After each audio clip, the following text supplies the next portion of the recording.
So hello good evening guys. उम्मीद है आप लोग सब अच्छे होंगे।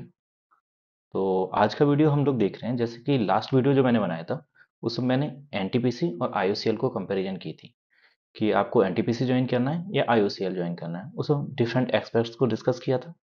वीडियो चैनल पे पड़ा हुआ है, आप सब लोगों ने देखा है। अगर नहीं देखा है तो आप चैनल को चेक कर सकते हैं और मैं उसका लिंक भी डाल दूंगा। अब उस वीडियो को डालने के बाद मेरे पास बहुत सारे मैसेजेस और ईमेल, जो भी मेरे कॉन्टैक्ट डिटेल्स हैं उस पे लोगों के कमेंट्स ऐसे जो वीडियो जिन पे आए कि सर पीजीसीआईएल भी है, उसमें भी नंबर ऑफ वैकेंसी 190 के आसपास है। उनके अभी इंटरव्यू चल रहे हैं, कुछ डेज में उनका भी आ जाएगा। जो हमारा रजन्स है, इंटरव्यू के बाद में दामोदर वैली कॉरपोरेशन है, उसकी शॉर्ट लिस्टिंग आ गई है। कुछ लोगों का है डीआरडीओ में साइंटिस्ट भी की पोस्ट है, उसके लिए भी अप्लाई किया है। कॉल इंडिया लिमिटेड का माइंस का है उन लोगों के लिए। तो लोगों का कैसा पीजीसीएल के साथ कंपेयर कर दो, सीआईएल के साथ कंपेयर कर दो, डीआरडीओ। और ये बात ठीक भी है कि भाई आईओसीएल और एनटीपीसी के अलावा भी अदर ऑफर्स हैं लोगों के पास। तो कैसे सेलेक्ट करें, which one is better for them.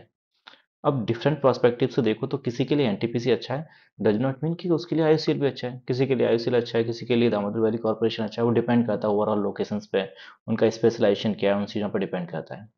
तो आज का जो मैं वीडियो बना रहा हूँ इसमें मैं एक ओवरऑल व्यू दूंगा कि आपको 5 पीएसयू जो जनरली हमारे एनटीपीसी, आईयूसीएल और इसके अलावा हमारा पीजीसीआईएल, सीआईएल और डीआरडीओ, इनके देखेंगे क्योंकि अभी इनकी रिक्रूटमेंट है वो चल रही है प्रोसेस में। इनके ऑफर लेटर जैसे एनटीपीसी और आईयूसीएल के आ चुके हैं।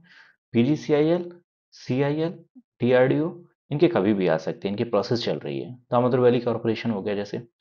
तो इस वीडियो में हम एक ओवरऑल व्यू देख लेने कि जो मायने रखता है किसी जॉब को सेलेक्ट करने के लिए, अपना कैरियर बनाने के लिए, वो ओवरऑल देख ले रहे हैं। उस बेसिस पे आप लोगों को डिसाइड करना है और बाकी मैं अपनी जो रिकमेंडेशन है या एडवाइस है उस बेसिस पे बता दूंगा कि आप किस स्पेशलाइजेशन के, किस लोकेलिटी के हैं, तो आपको क्या सेलेक्ट करना है।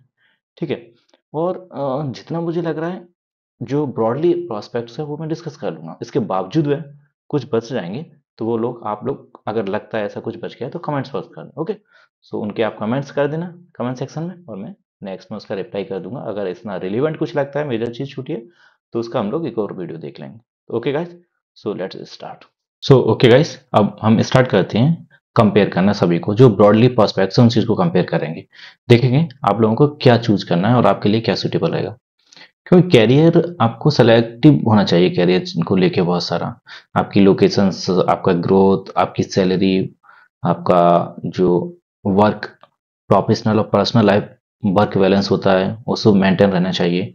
तो सबसे पहले इतने हम NTPC, DBC, IOCL, PGCL, DRDO, CIL, ये हमारे ओवरऑल देखा जाए तो 6 पीएसयू हैं। उन 6 को डिस्कस करेंगे। तो सबसे पहले देख लेते हैं इनकी अभी रिक्रूटमेंट प्रोसेस कहाँ चल रही है, किस किसके ऑफर लेटर आ गए हैं और किसके आने वाले हैं। तो एक बार पहले ये देखेंगे, उसके बाद में फर्दर आगे डिस्कशन स्टार्ट करेंगे। ओके। तो देख लेते हैं, ये मैंने ऑलरेडी डाउनलोड कर चुका हूँ। तो देखो सबसे पहले एनटीपीसी। एनटीपीसी के ऑलरेडी शॉर्ट लिस्टिंग आई, उसके बाद ऑफर लेटर्स आए। इसके बारे में मैंने कंप्लीट डिटेल आपको दी कि वैकेंसी 500 समथिंग थी, बट शॉर्ट लिस्ट 1100 समथिंग किए गए थे। तो वैकेंसी इंक्रीज कर दी गई हैं और सभी को ऑफर लेटर दिए गए हैं और सभी की लोकेशंस आ गई हैं, कहाँ कहाँ ट्रेनिंग करनी है। इसके बारे में मैंने कंपेयर करा दिया था आईओसीएल के बारे में, और आज भी कुछ इसकी मेजर चीज़ें वो हम लोग देख लेंगे। तो ऑलरेडी रिजल्ट आ चुका है आपका आईओसीएल के, सॉरी एनटीपीसी के ऑफर लेटर्स आ चुके हैं। ठीक है। अब पीजीसीआईएल पे देते हैं। तो पीजीसीआईएल का ये कट ऑफ है, जो इसकी वैकेंसी आई थी टोटल 180 के आसपास आई थी।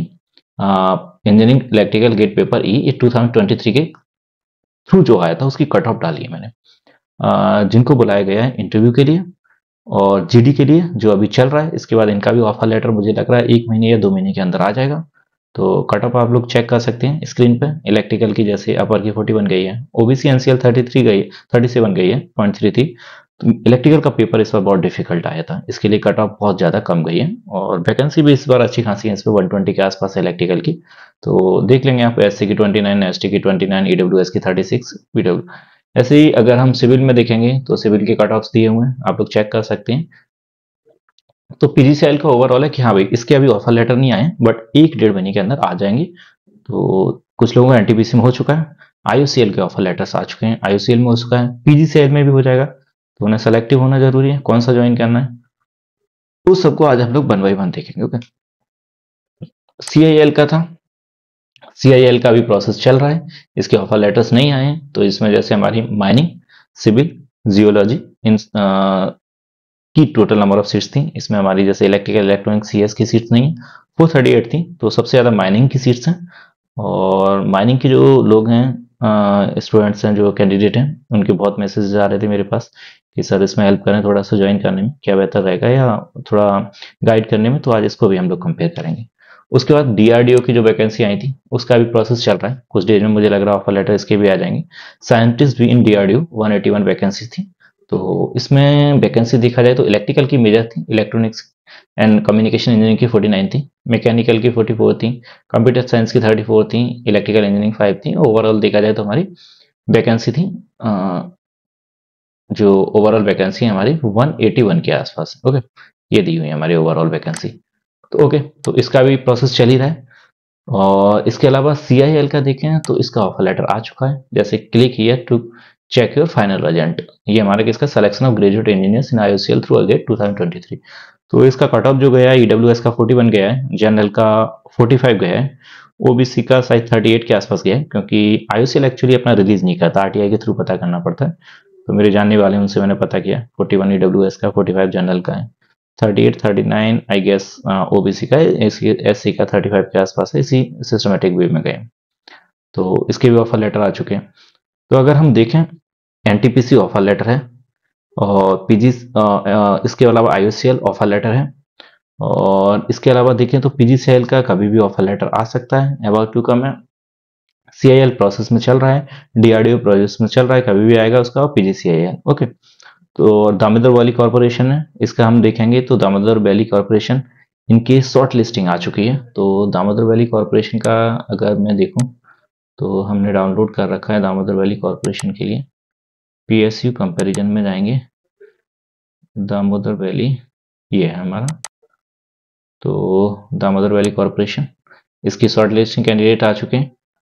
तो इसका मैं बता दूं, एक बार लोग पूछ रहे हैं सर इसमें जितने भी शॉर्ट लिस्टेड हैं क्या सबको ऑफर लेटर आएगा NTPC की तरफ से? तो जी नहीं, इसमें नहीं आएगा, क्योंकि clearly mention the candidates have been shortlisted in the ratio of 1:10 for document verification in the order of merit of GATE 2023 marks. तो इसमें जो है वो 1:10 में शॉर्ट लिस्ट किए हैं दामोदर वैली कॉर्पोरेशन में। तो आपको मेरिट में जो आएंगे उनका ही सिलेक्शन होगा इसमें। ओके, सभी को ऑफर लेटर नहीं आएगा। डॉक्यूमेंट वेरिफिकेशन के बाद कोई छोड़ देता है तो उसके बाद में जो वेटिंग लिस्ट है उन्हें ऑफर लेटर वो लोग देते रहेंगे। तो इस तरह से होगा। इसमें कट ऑफ देखेंगे तो आप देख लेंगे, जैसे ET मैकेनिकल में UR 60, OBC 55, SC 45, ST 36, EWS 56। Similarly electrical का कट ऑफ रिलेटिवली कम गया है। डिफिकल्ट पेपर था, किसी इसी सिस्टमेटिक वे में करीब देखे तो IOCL का गया 41, 33, 20, 29, 30। ओके, ET C&I का देख सकते हैं, ET सिविल का देख सकते हैं, ET IT एंड माइनिंग का। और इसके लो विजन और हमारे जो PWD कैटेगरी में आते हैं उन स्टूडेंट्स का है। तो ओवरऑल हमारे पास 6 PSU हो गए। इनके ऑफर लेटर 2 के रिलीज हो चुके हैं, NTPC IOCL की। दामोदर वैली की कट ऑफ आ गया है। इनका डॉक्यूमेंट वेरिफिकेशन के बाद ऑफर लेटर कभी भी आ सकते हैं। सिमिलरली PGCIL का कट ऑफ आ गया है, इंटरव्यू की डेट्स आ गई हैं, चल रहा है। CIL भी कभी, और DRDO भी आ सकता है। तो देखते हैं आज क्या है, क्या आपको सेलेक्ट करना है और इनमें क्या क्या प्रोस्पेक्ट्स हैं जिसमें हम लोग कंपेयर कर सकते हैं। ओके, तो चालू करते हैं और इसे देख लेते हैं। To get 2023। ओके, तो इसमें अगर आपके पास सभी के ऑफर्स हैं या सेलेक्टिव होना है, आपको कौन सा चूज करना है, इनमें से मल्टीपल ऑफर्स हैं, तो क्या क्राइटेरिया हो सकता है जिस पे आप सेलेक्ट करेंगे? तो सबसे पहले क्राइटेरिया हम लोग देखेंगे, ये आता है हमारा। इसको वीडियो को हम लोग साइड से कर लेते हैं क्योंकि ये हाइड करेगा कहीं ना कहीं आपके व्यू को। तो ग्रेड पे में देखेंगे, पहले serial number, name of PSU, grade pay during training, और उसके बाद लिखा है जो वीडियो के नीचे हाइड हो रहा है, आफ्टर रेगुलराइजेशन आपका क्या है। तो किसी PSU को सेलेक्ट करने के लिए सबसे पहले क्राइटेरिया जो मुझे लगता है लोग कंसीडर करते हैं वो सैलरी है। At the end of the day, for what we are working for the money. एक हैंडसम अमाउंट ऑफ मनी हमें मिलना चाहिए। तो सबसे पहले क्राइटेरिया हम रखते हैं ग्रेड पे कितना है, कितना सैलरी हमें मिलेगा। तो NTPC के ऑफर लेटर्स आ चुके हैं। तो इसमें जो इनका है, इवन ग्रेड पे ड्यूरिंग आपको ट्रेनिंग मिलेगा ज्वाइनिंग के टाइम पे, वो 40,000 बेसिक पे रहेगा। ओके, और इससे जब आप रेगुलराइज हो जाएंगे तो E2 कर दिया जाएगा 50,000 बेसिक पे। और इसकी पॉलिसी क्या है वो उन्हें बताई थी, after completion of the training आपका जो भी नेक्स्ट फाइनेंशियल ईयर होगा उसमें प्रमोट कर दिए जाएंगे। ओके, इसके रिलेटेड वीडियो पड़े हुए हैं चैनल पे, आप देख लेना। इसी चैनल पे पढ़े, मैंने क्लियरली उन्हें एक्सप्लेन भी किया है। उसके बाद PGCIL को देखें तो पीजीसीएल का ग्रेड पे जो है E1 40,000 रुपये बेसिक रहता है, और उसके बाद में इसे just after completion of the training E2 में कर दिया जाता है, जैसे आप रेगुलराइज होंगे। बट एनटीपीसी में नेक्स्ट फाइनेंशियल ईयर में किया जाता है, 2-4 महीने का फर्क आ जाता है।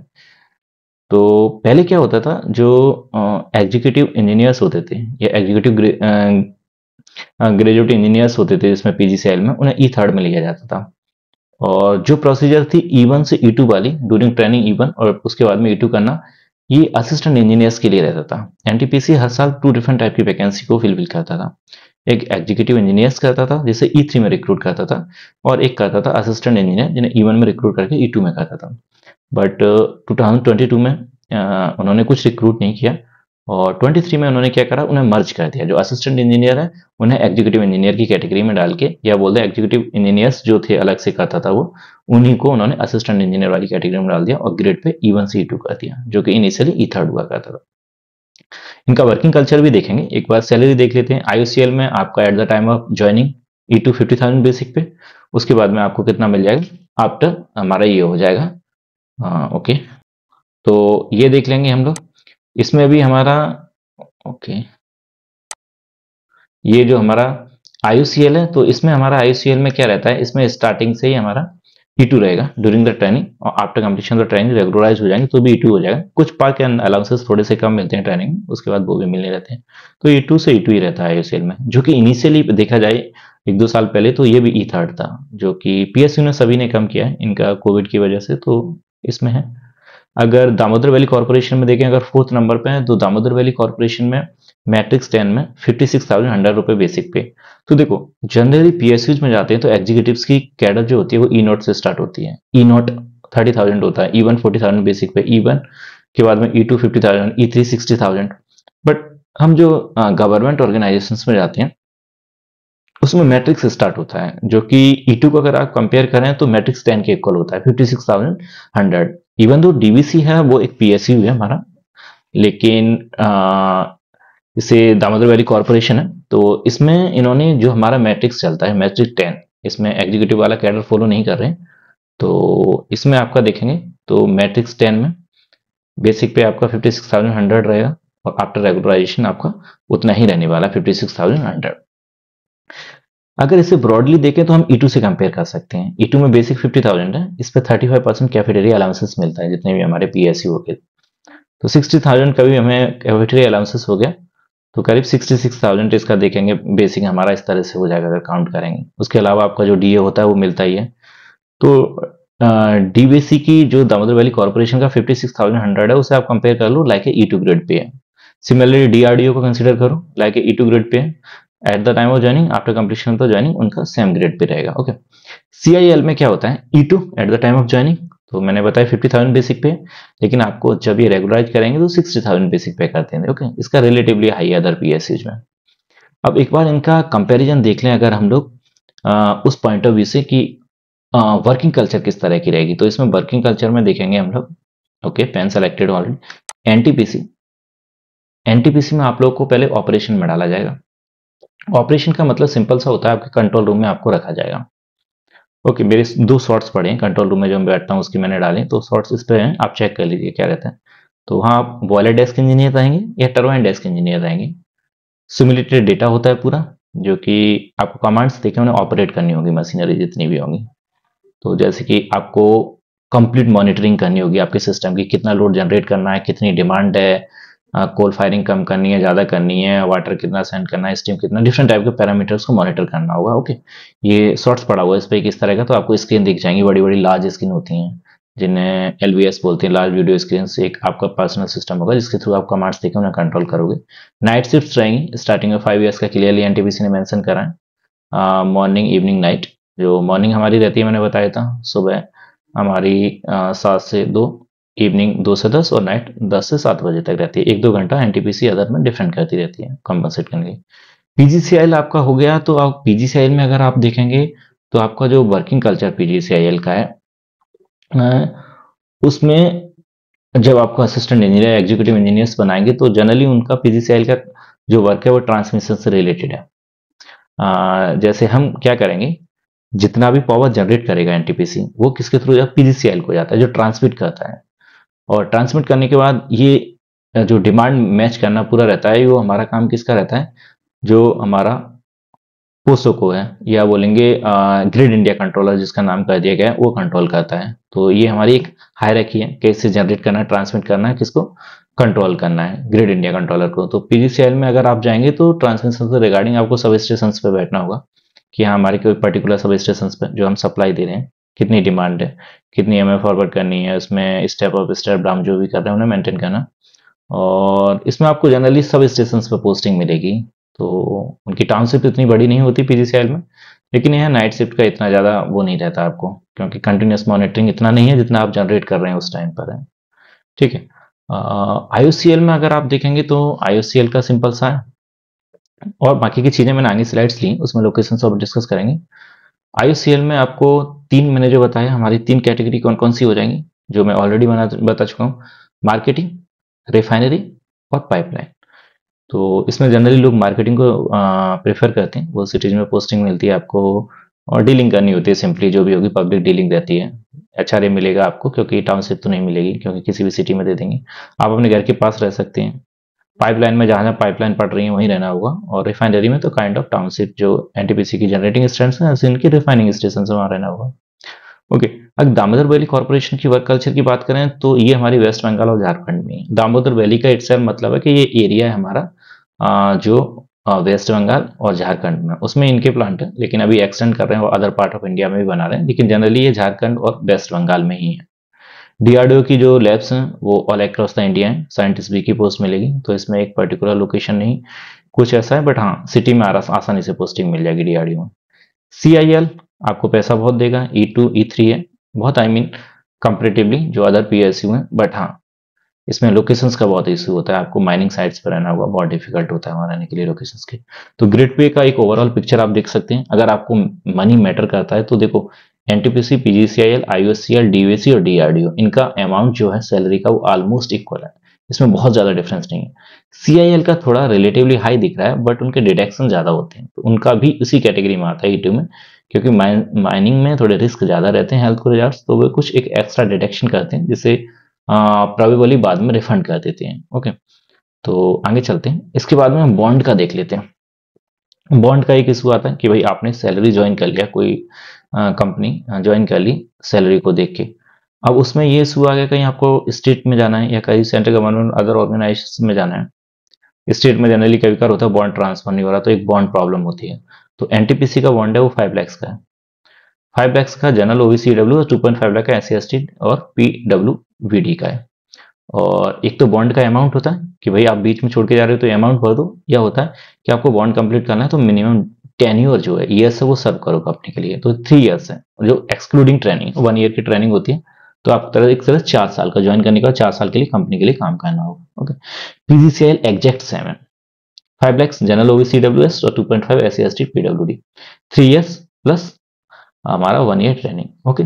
आईओसीएल में बॉन्ड कम है रिलेटिवली। आईओसीएल का अगर आप बॉन्ड का कंसीडर करेंगे तो आईओसीएल में बॉन्ड जो जनरल के लिए रखा गया है वो 3 lakhs के लिए रखा गया है, और बाकी ईडब्ल्यूएस, ओबीसी, एनसीएल, SC/ST, इसमें ईडब्ल्यूएस, ओबीसी को भी रिलैक्सेशन दिया गया है तो 50,000 है, उसमें भी 3 years plus 1 training. DBC exactly same है।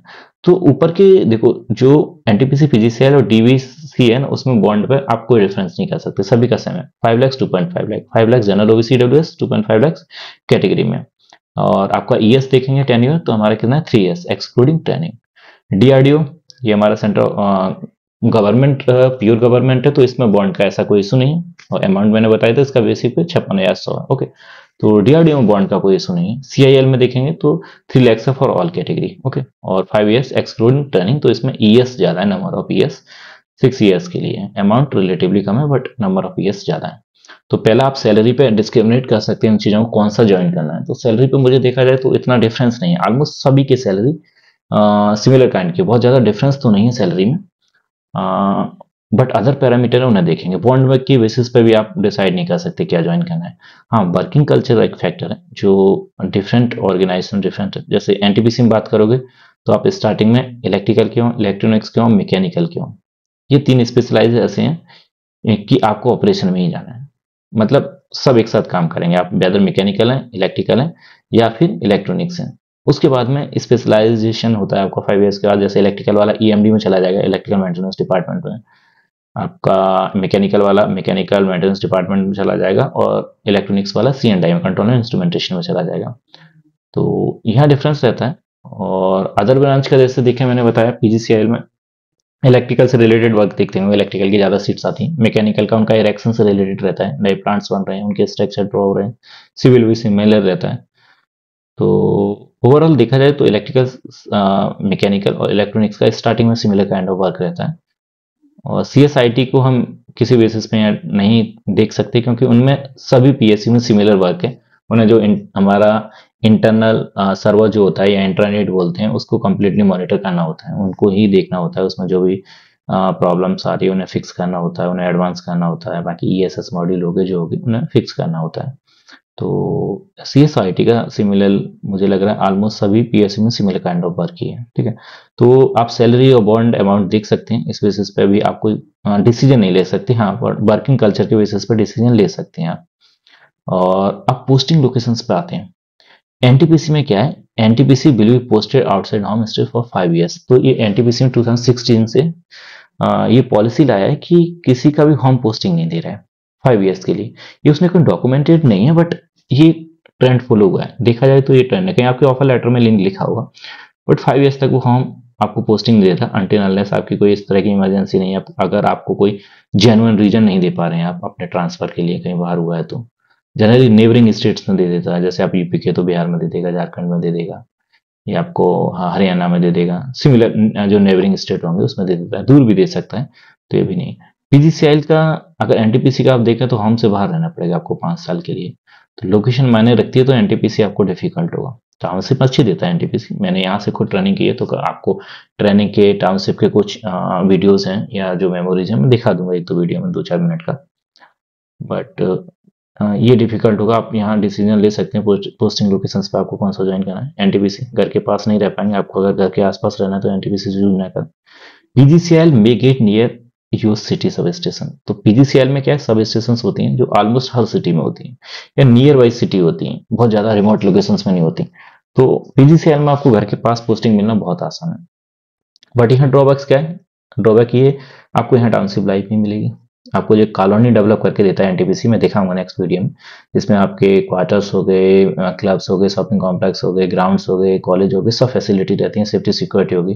पीजीसीएल सब स्टेशन पे देगा तो वहाँ 40-50 लोगों की ही लायक ही रहने का, या 30-40 लोग होंगे, जैसा सब स्टेशन है वही लोग रहेंगे, इतनी फैसिलिटीज नहीं मिलेंगी। हो सकता है आपको बाहर भी रहना पड़े जहाँ 4 रहेंगे। तो ये एक प्रॉब्लम है पीजीसीएल में, और एनटीपीसी का ये फायदा है। अदर में लोकेशन से एनटीपीसी सिटी से दूर होगा, होम स्टेट में नहीं रहोगे। पीजीसीएल आपको होम स्टेट और घर के पास भी दे सकता है। IUCL may get posting in cities. IUCL में सिटी में पोस्टिंग लेने के चांसेस, आपको मार्केटिंग मिल गई तो 100% आपको सिटी में ही पोस्टिंग मिलने वाली है। मार्केटिंग लोग प्रेफर भी करते हैं, पब्लिक डीलिंग करनी होगी, बट मार्केटिंग में अच्छा स्कोप है, लोग प्रेफर करते हैं। बट टाउनशिप लाइफ में मिलेगी तो एचआरए पे करते हैं, जो ऑलमोस्ट सभी पीएसयू में सेम है। 24% रहता है हमारा मेट्रो सिटीज के लिए, उसके बाद में हमारा 16% रहता है, और शायद 12% रहता है XYZ सिटी के बेसिस पे। तो आईसीएल में मार्केटिंग होगी, कोई सुनिए रिफाइनरी होगी तो टाउनशिप लाइफ मिलेगी आपको, जैसे मथुरा रिफाइनरी अदर है, सिटी के पास होती है जनरली। तो आईसीएल भी लोकेशन वाइज एनटीपीसी से बेहतर है। और पाइपलाइन मिल गई तो आपको डिफिकल्ट है, रिमोट्स में जहां भी उनकी पाइपलाइन ले डाउन हो रहा है वहां जाना होगा, नियर बाई सिटी होगा वहां रहना पड़ेगा। तो ये चीज देखनी पड़ेगी। तो पोस्टिंग लोकेशंस पे आप एक बार सोच लेना, अच्छे से देख लेना, बात कर लेना जो भी आपके जान पहचान वाले एनटीपीसी में काम कर रहे हैं। बाकी मैं अपना एक्सपीरियंस शेयर कर ही रहा हूँ, और उसके बाद भी आपको कुछ डाउट रहता है तो do not forget to mention in the comment box. Okay, I will answer in the next video. I will try to answer in the comment box itself। Okay, तो एनटीपीसी होम स्टेट के बाद, PGCL घर के पास रह सकते हैं, township नहीं मिलेगी। आईयूसीएल में मे और मे नॉट की कंडीशन, आपको सिटी भी मिल सकता है और रिमोट लोकेशन भी मिल सकती है। दामोदर वैली कॉर्पोरेशन को प्रेफर करें तो वेस्ट बंगाल के लोग हैं और झारखंड एरिया के हैं, वो लोग प्रिपेयर करें, क्योंकि उसके मोस्ट ऑफ द प्लांट्स उधर ही हैं, तो उन्हें लोकेशंस की प्रॉब्लम नहीं होगी। तो अगर आप वेस्ट बंगाल के हैं या झारखंड के तो दामोदर वैली कॉर्पोरेशन ले लेना, आपको कोई इशू नहीं है पोस्टिंग का इस चीज को लेके। Okay, DRDO generally in metro city रहता है, अगर आपका साइंटिस्ट भी डीआरडीओ में होता है तो ये मतलब बहुत एडवाइजेबल है कि आप हाँ उसे ही प्रायोरिटाइज करें, आपको मेट्रो सिटीज में मिलेगा। इसका काइंड ऑफ वर्क जो भी रहता है रिसर्च से रिलेटेड ही रहता है, एक स्पेसिफिक एरिया आपको दिया जाएगा, उस पर वर्क करना होगा। CIL माइनिंग एरिया, सबसे ज्यादा हमने सैलरी जो देखी थी वो CIL की थी, E2 E3, ये बॉटम वाली लाइन देखो, E2 ड्यूरिंग ज्वाइनिंग और आफ्टर E3 हो गई है। ओके, बट इसकी लोकेशंस को आप देखोगे तो सबसे वर्स्ट जो बोलेंगे ना वो CIL की रहती है। लोग मैंने बहुत सारे देखे हैं जो NTPC में CIL को छोड़ के आए हुए हैं। रीजन, माइनिंग साइट्स के पास आपको मिलेगी पोस्टिंग, आपके क्वार्टर और जो टाउनशिप होगी वो भी थोड़ी सी पॉल्यूटेटिव होगी, काइंड ऑफ। तो इस तरह के एरिया में होगी तो आप क्या एक्सपेक्ट कर सकते हैं, आप इतना ज़्यादा हाईफाई वहाँ एनवायरनमेंट तो एक्सपेक्ट नहीं कर सकते। तो CIL पोस्टिंग के हिसाब से, लोकेशन के हिसाब से बहुत ज़्यादा खराब है। तो थोड़े बहुत पैसे का डिफरेंस हो सकता है, बट हाँ, आप लोकेशन मायने रखती है आपको, तो CIL चूज करने से पहले अच्छे से सोच लेना। आप माइनिंग के तो डेफिनेटली कर लेना, कोई दिक्कत नहीं, क्योंकि माइनिंग के लिए तो एक पूरा सो बोलेंगे ओशियन है CIL, जहाँ आपको एक्सपोजर बहुत मिलेगा, एक्सप्लोर कर पाएंगे अपने आप को अच्छे से। बट अदर स्पेशलाइजेशन आपके हैं, मैकेनिकल हो गए, इलेक्ट्रॉनिक्स हो गए, CSIT हो गए, तो आप प्रेफर करना कि अदर PSUs में जाएं, not in the CIL। Okay, posting location पे आप डिसीजन ले सकते हैं अपना। मेरा रिकमेंडेबल रहेगा कि हाँ, जैसे बोलते हैं इलेक्ट्रिकल की तो PGCIL में चले जाएं, क्या PGCIL में जा सकते हैं, NTPC में। NTPC में भी इलेक्ट्रिकल का काम है, PGCIL में NTPC में जनरेट करेंगे, PGCIL में ट्रांसमिट करेंगे। तो वर्किंग में कोई प्रॉब्लम नहीं है कि इलेक्ट्रिकल का हो गया आपको काम नहीं करना पड़ेगा, बट हाँ, आपको सिटी के पास पोस्टिंग चाहिए, घर के पास, तो PGCIL ले लो। अब टाउनशिप में होके घर से दूर रह सकते हो तो NTPC ले लो, विदाउट एनी डाउट। दोनों में पार्क अलाउंसेस, सैलरी सब ऑलमोस्ट इक्वल और कोई डिफरेंस नहीं है। ओके, बाकी इलेक्ट्रॉनिक्स, CSIT का और इलेक्ट्रॉनिक्स इंक्लूडिंग, उनका कोई डिफरेंस नहीं है। सभी PSU में आपको सिमिलर काइंड ऑफ वर्क करना है। इंटरनेट जो हमारा इंटरनल सर्वर है उसको ही मॉनिटर करना होता है, उससे रिलेटेड वर्क रहते हैं। NTPC में थोड़ा सा इलेक्ट्रॉनिक्स वालों को स्टार्टिंग में ऑपरेशन में डाल दिया जाता है, फिर C&I में डालते हैं, तो NTPC में थोड़ा सा स्कोप ज़्यादा रहता है मुझे लग रहा है। इलेक्ट्रॉनिक्स वाले देखिए स्पेशलाइज्ड वे में चले जाते हैं। बाकी PGCIL में इतना कुछ NTPC में डिफरेंस नहीं है कि आप इलेक्ट्रिकल के तो PGCIL जाए, NTPC जाए। IOCL, electrical mechanical civil, similar kind of work रहेगा। DVC, DRDO, CIL, DRDO हाँ रिसर्च पॉइंट ऑफ व्यू से थोड़ा बेहतर रहेगा। तो इसमें रिकमेंडेबल है CIL को ज्वाइन करने से पहले एक बार सोच लेना। अगर वेस्ट बंगाल और झारखंड के आप हैं तो बिना सोचे हुए दामोदर वैली कॉर्पोरेशन को ज्वाइन कर लेना, आपके पास ऑफर लेटर हो तो। रिमेनिंग को मैंने डिफरेंस बताएं, उस बेसिस पर सेलेक्ट करना।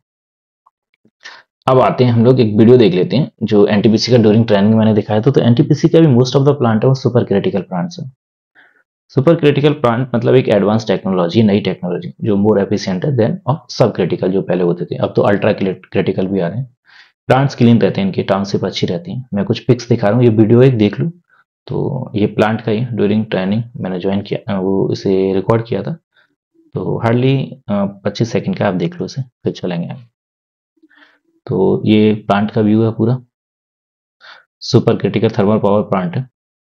ये NTPC कुडकी का है। कुडकी कर्नाटका में एक जगह है, जो कि महाराष्ट्र कर्नाटका के बॉर्डर पे, सोलापुर में से 100 किलोमीटर दूर है। प्लांट बहुत क्लीन है, एकदम मेट्रो सिटी जैसा अंदर प्लांट के अंदर ही लगता है। टाउनशिप भी बेहतर है, टाउनशिप के कुछ मेरे पास वीडियो फोटो में दिखाऊंगा। वहाँ 3 यूनिट्स थी, तो ये सबसे ज्यादा लाइटिंग दिन में दिखाई दे रही है, बॉयलर एरिया है। ठीक है, तो ये था हमारा इसका वीडियो। अब आगे चलते हैं। तो टाउनशिप की जैसे मैं बात कर रहा था, NTPC में बेहतर टाउनशिप मिलती है आपको। अभी मैं जिस प्लांट में हूँ उसकी टाउनशिप का मैंने यही वीडियो बनाया, 15-20 सेकंड का, बाहर से बनाया था क्वार्टर के लेके। तो सेफ्टी सिक्योरिटी आपको अच्छे से मिलेगी, उसके अलावा क्वार्टर्स अच्छे मिलेंगे फैमिली अकोमोडेशन के लिए। बेसिक फैसिलिटी सभी होगी, स्कूल्स होंगे, हॉस्पिटल्स होगा, शॉपिंग कॉम्प्लेक्स होगा, पार्क्स होंगे, ग्राउंड्स होंगे, क्लब होंगे, जिम होंगे, सब कुछ मिलता है। देख लो, ये पार्क का मैंने वीडियो बनाया, 10 सेकेंड्स का है हार्डली। तो इस तरह की लाइफ आपको मिल जाती है NTPC में। ये पार्क है पूरा NTPC के लिए। यहाँ हार्डली 210 के आसपास ही एम्प्लॉयज हैं, उनकी फैमिलीज हैं, तो बहुत ज़्यादा बड़ा प्लांट नहीं है जिसमें मैं हूँ अभी। तो इनके क्वार्टर्स दिख रहे हैं आपको पीछे, पार्क दिखाई दे रहा है, अच्छा एनवायरनमेंट होता है। ओके, और ये ड्यूरिंग ट्रेनिंग मेरा कुर्की का है। जैसे मैंने बताया आपको, RLI रीजनल लर्निंग इंस्टीट्यूट में, या आपको EDC बोलते हैं, एम्प्लॉय डेवलपमेंट सेंटर पर की जाती है। तो हमारा एम्प्लॉयमेंट डेवलपमेंट सेंटर कुर्की का यही था। इसके क्या था, 4th फ्लोर तक हम लोग रहते थे। जैसे फर्स्ट फ्लोर हमारा कॉमन एरिया था जिसमें मेस, खाने पीने के और जिम्स और कॉमन रूम थे। सेकंड फ्लोर पर गर्ल्स के लिए डेडिकेटेड था। थर्ड फ्लोर पे बॉयज रहते थे, फोर्थ पे रहते थे। फिफ्थ, सिक्स, सेवन्थ फ्लोर थे वो डेडिकेटेड EDC के लिए थे, एम्प्लॉय डेवलपमेंट सेंटर, जो हमारी क्लासेस होती थी, प्रेजेंटेशन होते थे, ट्रेनिंग्स होती थी। तो इनकी बहुत अच्छी टाउनशिप बनी होती, जैसे मल्टी स्टोरी बिल्डिंग्स दिखाई दे रही हैं, फॉरेन जैसी फील आएगी। तो टाउनशिप लाइफ भी एक बेहतर होती है। अगर आप एनटीपीसी ज्वाइन करेंगे तो देख लो इस वीडियो को भी। ये था हमारा हॉस्टल और इसके जस्ट बगल में एक और था, आनंदा और नालंदा इनके नाम थे। आगे जो बीच में दिखाई दे रहे हैं ये रेड वाले थे, वो जो बैचलर्स थे, और बाकी जो बीच में वाइट दिखाई दे रहे हैं वो हमारे फैमिली क्वार्टर्स थे। तो इस तरह के क्वार्टर्स रहते हैं। तो लाइफ ओवरऑल ठीक है। ये एक वहाँ दशहरा का सेलिब्रेशन हुआ था। ये इंटरनेशनल टाइप का क्रिकेट ग्राउंड था। ऊपर देखो फ्लड लाइट्स लगी हुई हैं।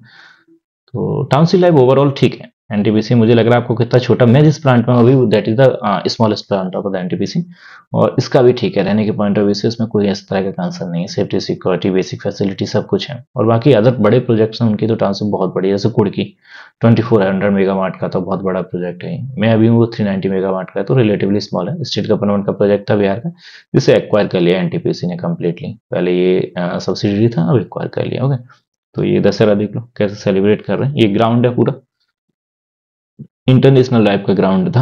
हम लोग क्रिकेट खेलते थे मेरे कलीग से साथ के।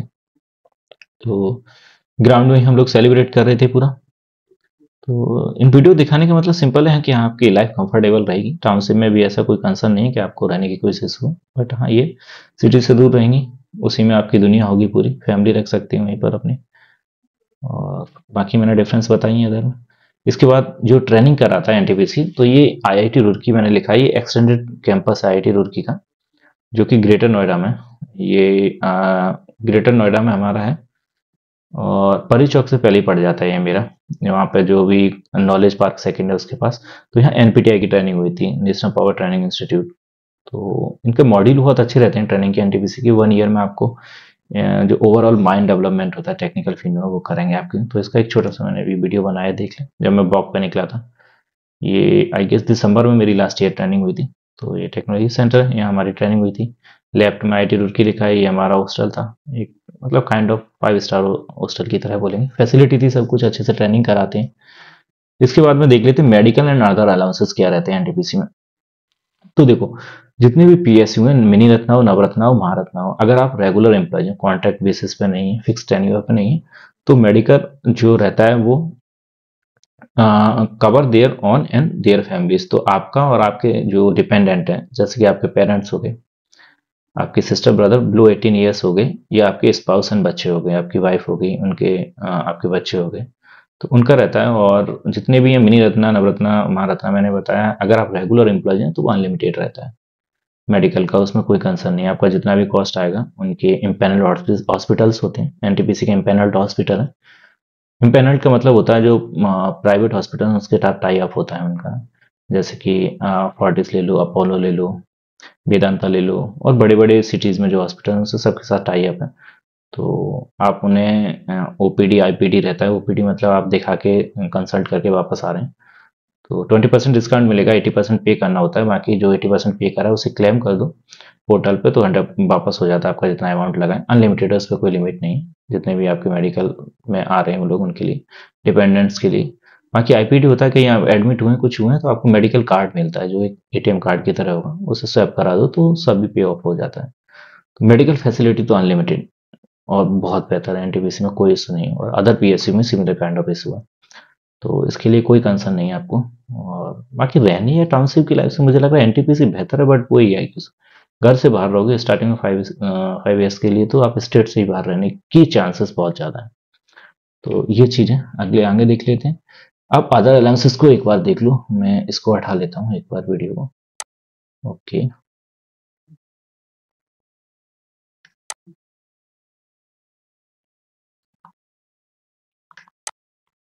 तो देखो अदर अलाउंसेस में क्या होता है। मैं एनटीपीसी का और अदर है, सबके ऑलमोस्ट इक्वल ही हैं। तो जैसे furniture almost 5 lakhs for 5 years, no it's not correct, ये हमारा होगा, इसको हम लोग 1.5 lakhs। ओके, ये गलत लिखे, मेरे पास माउस नहीं है अभी, चलो 1.5 lakhs कर लो। तो फर्नीचर ऑलमोस्ट जितना भी है 1.5 lakhs मिलता है। इसके डॉक्यूमेंट है, मुझे दिखा दूंगा। फॉर 5 years के लिए होता है। उसके बाद आपको फर्दर क्लेम करना होगा 5 years के बाद में, मतलब आगे फर्नीचर का अमाउंट होगा वो इंक्रीज हो जाएगा। ग्रेड पे डिपेंड करता है। आप E2 का मैं बता रहा हूँ, ये 1.5 lakhs रहता है। एक्चुअली 1.25 होता है एक्सक्लूडिंग जीएसटी। जीएसटी आप ऐड करके जब बिल करेंगे उसमें जीएसटी एडेड ही होते हैं, तो आपको करीब 1.5 लाख मिलेगा 5 साल तक। उसके बाद 1% पे बाई बैक कर लेते हैं। जैसे 1.5 का 1% जो भी होगा वो पैसा देके वो तुम्हारी प्रॉपर्टी हो जाती है जब तक कंपनी की रहती है। लैपटॉप का अराउंड 95,000 मिलता है 3 years के लिए। और बाइक का 45 लीटर्स है, 1500 मेंटेनेंस चार्ज है, तो आपको करीब 6000 के आसपास बाइक का मिलता है। और इसके बाद में नीचे वाला ये कार है, ये थोड़ी सी मैंने गड़बड़ की है वैसे, ये कार का अलाउंसेस है, आपके पास 4 व्हीलर है तो उसके लिए हम देखेंगे तो उसमें क्या करा है इन्होंने, 60 लीटर कर दिया है इसका जो पेट्रोल का है, और मेंटेनेंस का हमारा कितना कर दिया है, 2000 कर दिया है। तो आपके पास अगर कार है तो 60 litres and 2000 maintenance per month मिलेगा। तो मान के चलो 100 रुपये पेट्रोल है तो 8000 के आसपास आपको 4 व्हीलर मिलेगा। आप बाइक है E2 में तो आपको 6000 के आसपास मिलेगा। फॉर बैगेज जो हम ट्रॉली बैग खरीदते हैं उसके लिए 1800 रुपये पर ईयर मिलता है। 35,000 फॉर मोबाइल मिलता है, 2 ईयर्स के लिए रहता है। उसके बाद दोबारा क्लेम कर सकते हैं। Travel allowances, TA, house allowances, HRA, dearness allowances, DA जो भी स्टैंडर्ड अलाउंसेस होता है, अभी 43 चल रहा है, डीए तो 43 मिल रहा है। House rent allowances 24% metro city के लिए, और जो हमारा बाई टाइप सिटी होगा उसमें 16%, फिर 12% जेड टाइप के लिए। तो ये सभी में ऑलमोस्ट इक्वल है। ट्रैवल अलाउंस जो भी आप ट्रैवल कर रहे हैं वो स्टैंडर्ड कॉस्ट जो होती है उसी के थ्रू मिलता है, कोई अलग से इसमें वो नहीं है। तो ये मैं बता रहा था, ये सब एनटीपीसी के पॉइंट ऑफ व्यू से बता रहा था, जिसकी मुझे अभी डॉक्यूमेंट जिसका मुझे पता है कि हाँ भाई ऐसा चल रहा है एनटीपीसी में, डॉक्यूमेंट भी इशू किए हैं, और बाकी के मैंने पता किया है सभी में सिमिलर काइंड ऑफ ही है। नेवरथलेस पहले एनटीपीसी में थोड़ा सा कम था फर्नीचर के लिए और लैपटॉप के लिए, 60,000 था, फर्नीचर के लिए 75,000 था।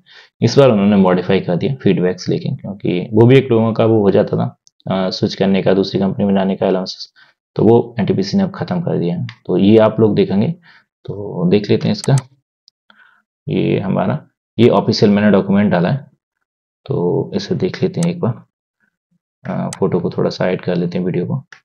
तो ये देखो पहला वाला सर्कुलर एनटीपीसी का आया है, ये अभी 2/11 को आया हुआ है, ये आप देखेंगे ऊपर लिखा हुआ है हमारा 2/11/2023 का। इसमें लिखा modification in the scheme for reimbursement of expenses incurred on furniture and fixture at the residence of executive for official work. तो मैंने E2 का बताया, E2 वाला ये देखो, क्योंकि हम लोग E2 पे रहेंगे। तो पहले 62,500 था, तो अब कितना कर दिया, 1,25,000 कर दिया, जो कि हमारा एक्सक्लूडिंग टैक्सेस है जो लिखा हुआ। तो 18% टैक्सेस देखोगे तो करीब 1.5 लाख हो जाता है। ओके, तो देख सकते हैं हम ड्रास्टिकली चेंज करा है, 62 से एकदम 1,25,000 कर दिया, जो कि आईयूसीएल में लगभग इतना ही मिलता था पहले। उसकी वजह से लोग आईयूसीएल में चले जाते थे। हो सकता है इन्हें फीडबैक मिला हो कि भाई लोग छोड़ के जा रहे हैं, तो ठीक है उसको कर दिया है इस तरह से। और इसके बाद में ये देखेंगे अब मोबाइल का आया है जो modification NTPC scheme for providing laptop similar devices for official purpose to executive. Okay, regular जो है आरईजी मतलब। तो पहले क्या था इसमें, लैपटॉप या सिमिलर काइंड ऑफ डिवाइस का मतलब आप टैब भी ले सकते हैं।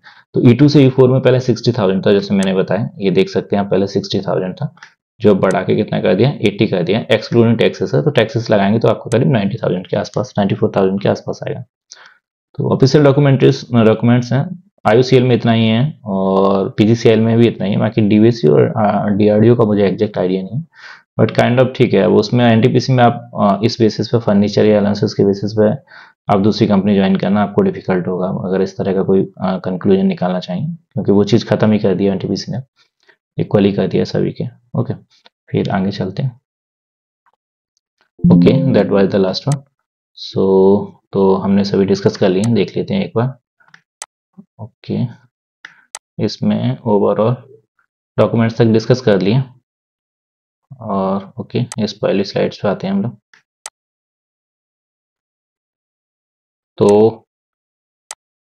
तो ये most awaited kind of video बोल दें, जो क्योंकि आप लोग के बहुत सारे यही डाउट्स थे कि सर इसके बारे में थोड़ा सा बताइए, कौन सा डिसाइड करना है, क्या करना है क्या नहीं करना है, डिफिकल्ट हो रहा है सेलेक्ट करने में कौन सा ज्वाइन करना है। खास करके दामोदर वैली कॉर्पोरेशन के लोगों के आ रहे थे, सर इसके बारे में कुछ बताइए। पहला डाउट तो यही था सर, जितना शॉर्टलिस्ट किया डॉक्यूमेंट वेरिफिकेशन सबको ऑफर लेटर देंगे, तो नहीं देंगे। इसमें 1:10 में क्या क्लियरली मेंशन है। 50 के आसपास इलेक्ट्रिकल में सीट है, 500 लोगों को बुलाए, तो मेरिट में ही मिलेगा। लोग छोड़ते जाएंगे, मेरिट आगे बढ़ती चली जाएगी। जनरली 1 ईयर के लिए वेटिंग लिस्ट वैलिड होती है, उसके बाद जितने लोगों को ऑफर मिल जाएगा उन्हें मिल जाएगा, बाकी रिमेनिंग को नहीं मिलेगा। तो ओवरऑल ये चीज़ें मैंने लास्ट वीडियो बनाया था, उसमें सब एक्सप्लेन कर ही दिया था एनटीपीसी आईयूसीएल के बारे में डिटेल्स में। और बाकी का आप लोगों को जैसे भी जो भी होता है, कुछ छूट रहा है या कुछ आपको और जानना है, तो do not forget to mention in the comment box. Okay, मैं रिप्लाई करूंगा। और चैनल को सब्सक्राइब और लाइक जरूर करें, फ्री ऑफ कॉस्ट, इतने एफर्ट्स में डाल रहा हूँ। तो लोगों को रीच ज़्यादा होनी चाहिए, ज़्यादा से ज़्यादा लोगों के पास पहुँचे। और आप शेयर कीजिए जो आपके रिलेटिव फ्रेंड्स हैं इस तरह के, जिन्हें लग रहा है बेनिफिशियल होगा ये वीडियो डिसीजन लेने में। जो बीटेक के स्टूडेंट्स हैं जो प्रिपेयर कर रहे हैं, उन्हें थोड़ा बेहतर आइडिया मिल सके आगे पीएसयूज के बारे में, कैसी उनकी लाइफ रहने वाली है। और इसके अलावा कमेंट्स थे, मैंने रिप्लाई कर दिया है। कुछ कमेंट्स और बचे हुए हैं, मैं उनका रिप्लाई कर दूंगा, और बाकी लाइव वीडियो में ले लेंगे नेक्स्ट टाइम। और बाकी मुझे कमेंट बॉक्स में चाहिए, बताइए आपको नेक्स्ट वीडियो किस पे चाहिए। ओके, मिलते हैं फिर नेक्स्ट वीडियो में। ओके गाय, गुड नाइट।